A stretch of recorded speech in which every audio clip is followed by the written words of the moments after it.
Hi, I'm Jacquire King, and I've been making records professionally for more than 30 years. I've had a fantastic journey and worked with many amazing artists along the way. I've got some tips and tricks I'd like to share with you from behind the scenes of the record-making process.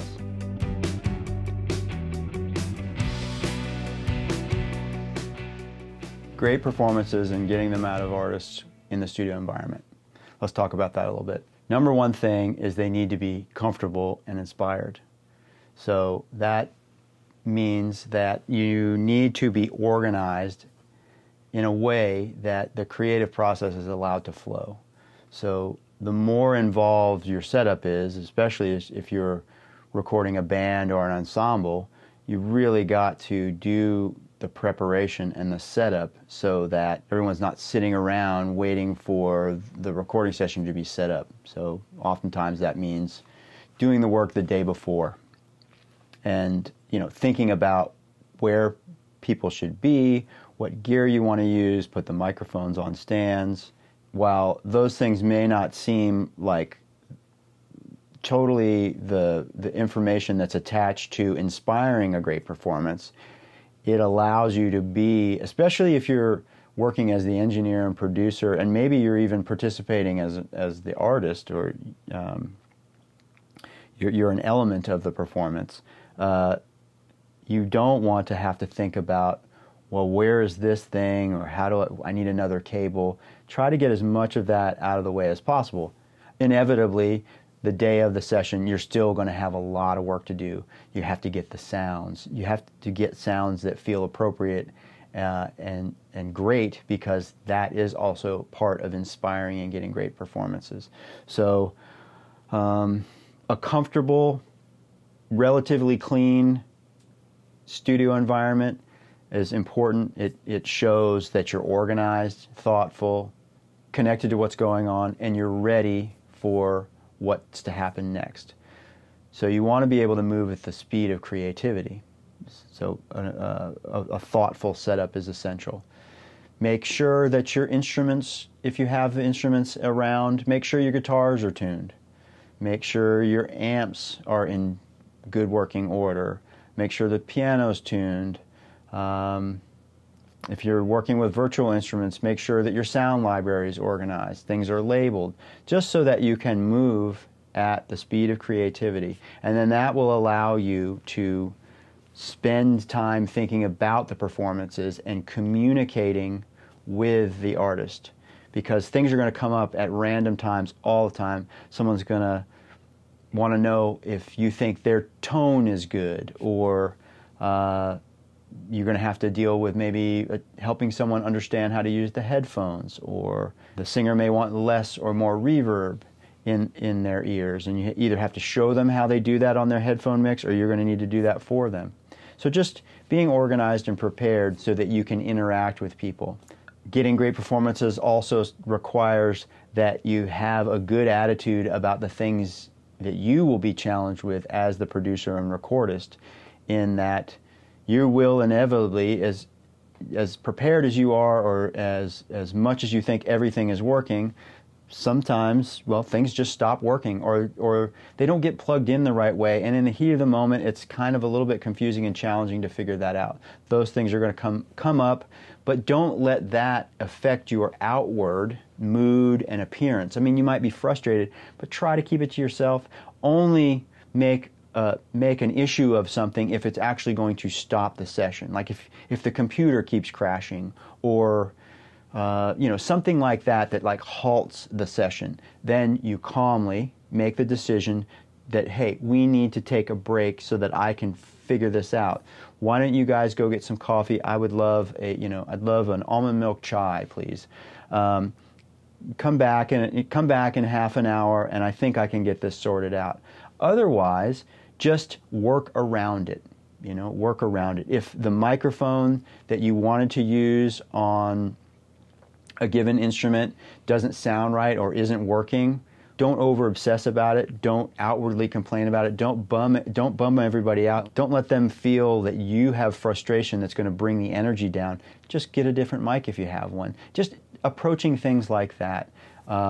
Communicating, especially when somebody is performing a part. Now, when you have an ensemble performing, you can rely a little bit on them to communicate with each other. You need to be involved in that communication, but your response time doesn't necessarily need to be as quick as when you're working with an individual, especially when you're recording vocals. It's a really vulnerable time, because typically someone doesn't just open their mouth, even if they're a great vocalist and have a great voice.